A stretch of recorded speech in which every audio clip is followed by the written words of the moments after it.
Dad please dad, मुझे नहीं मिलना है। Dad dad. Got a straw? No. ये क्या हो रहा है? बेबी तुम्हारे जिंदगी में कोई और? How could you do this to me? भूल गए? तुम मुझे प्यार से पेप्सी पिलाया करते थे। मैं तो तुम्हें जानता भी नहीं।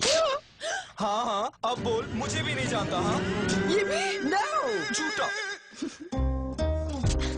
गाइस, बचाने के लिए टाइम। तुझे कौन बचाने के लिए आया था? हम तो पेप्सी बचाने के लिए आए थे। This Pepsi ad had a derogatory connotation towards the LGBTQIA+ community. It was a kind of mockery towards them. It is believed that these ads sow the seeds of microaggression towards the community. Microaggression is a term used for commonplace daily verbal, behavioral, or environmental indignities, whether intentional or unintentional, that communicate hostile, derogatory, or negative prejudicial insults towards any group, particularly culturally marginalized groups. Today, I will share the story of Bhaskar Chatterjee and how he faced microaggression throughout his life.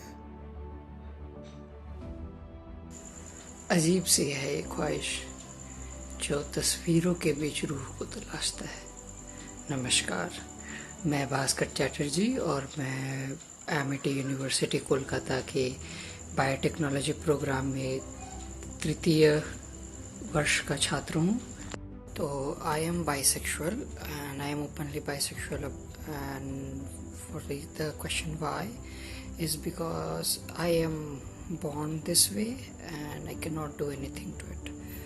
You don't need to treat us specially or something like that.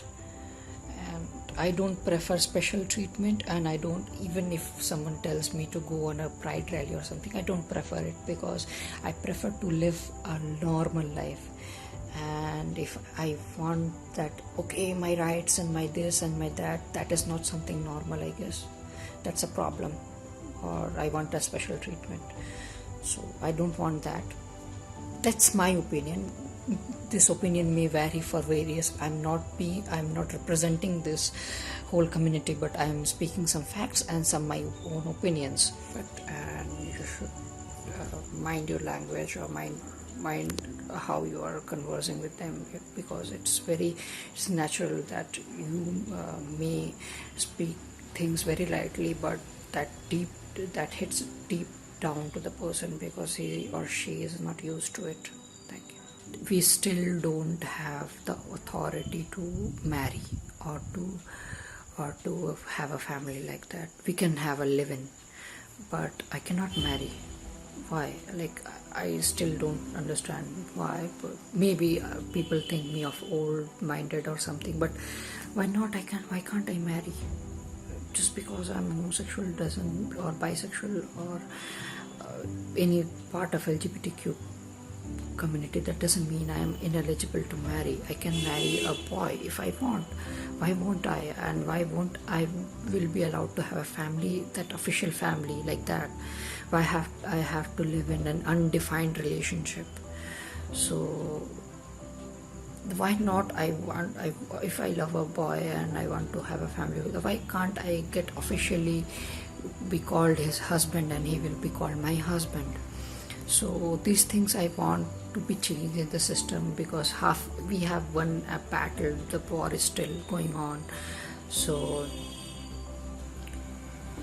it's like you have told, like, okay, you can have whatever you want to have in your bed, but in society we are not going to accept you. So it is still a question about our acceptance.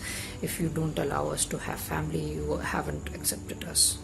So I think marrying should be legalized in India, and I want to have a family. There is a project named Marriage Project. It is a legal project that aims to legalize same-sex marriage in India.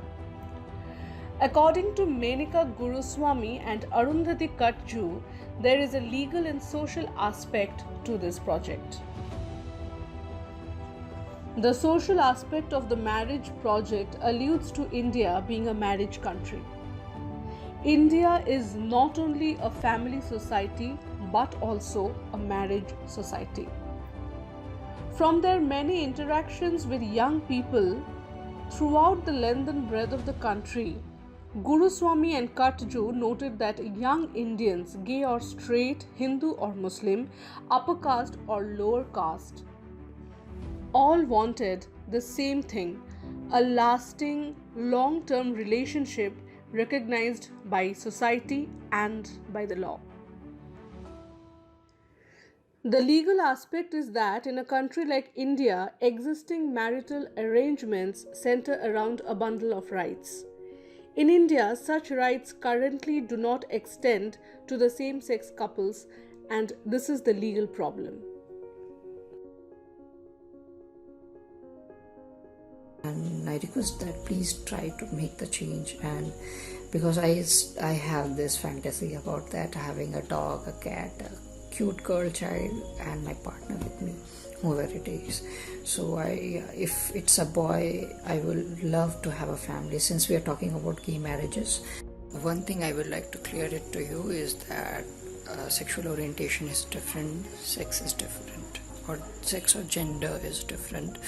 So the genders are known as male, female and transgender, and the sexual orientations are like homosexuality, heterosexuality, bisexuality, asexuality, demisexuality, pansexuality, etc. There is a wide spectrum of sexual orientation.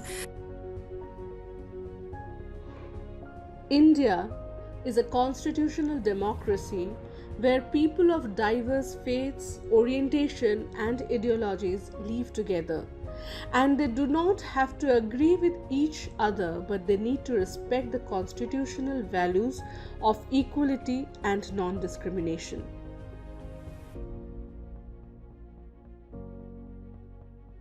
There are Shikhandi and Chitrangada like characters in Mahabharata. There is the Graha Puttha among the Navagraha, who is portrayed for 15 days as male and other 15 days of the month as female. And few temples also have carvings of portraying homosexuality. So if temples have carvings portraying homosexuality and homosexual practices, so it is definitely not a sin. Like there in South India, we have a deity who is son of Shiva and Vishnu. So two males bearing a child. I'm not saying this is biologically possible, but there may be adoption and all. But there are two males parenting a single child. So the scientific reason which have been researched and studied so far was because the homosexuality in males or bisexuality is more likely due to epigenetic factors which occurred in X chromosome, and so hence the epigenetic factors, this sexual orientation is activated.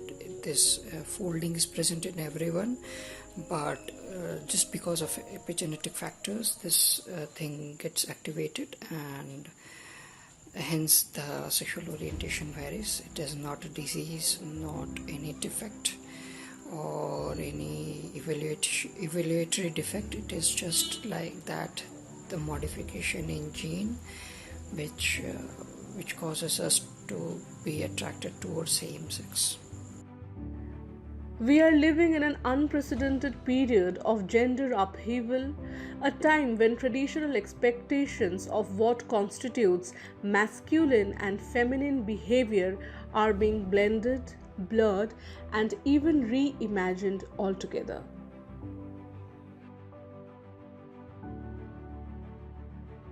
So as I said, I am completely out of the closet, so I tell my parents, and it was not a general coming out ceremony or kind of like that. I just simply sat and told my mom that I feel this way, and she didn't understand. I doubt she still understand, but she respects my privacy and my choice to love and all.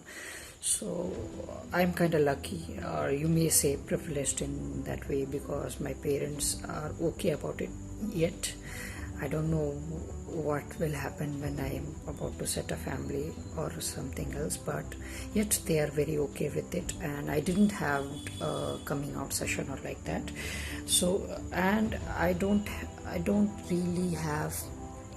really don't have a childhood memory due to my sexual orientation.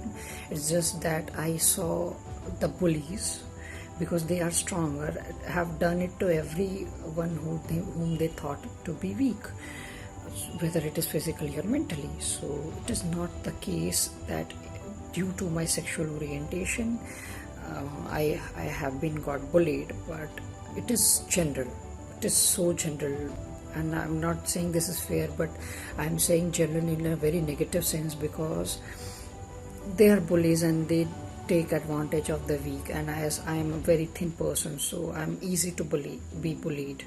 So yes, people did weird stuff to me and called me girly, although I'm not, and I'm not effeminate, but yet just because of I'm thin, people call me girly and chakka and gay and all. We need more Bhaskar Chatterjees so that the people could come out of their closets. When queer identifying youth see queer representation on the runway and in media, they become symbols of hope for them. They show them lives that have been able to move past the constant bullying and negative statistics. Cultural blind spot can lead even the most well-meaning astray. We must honor fluid expressions of gender and acknowledge the incredible impact queer and trans people have made on our world.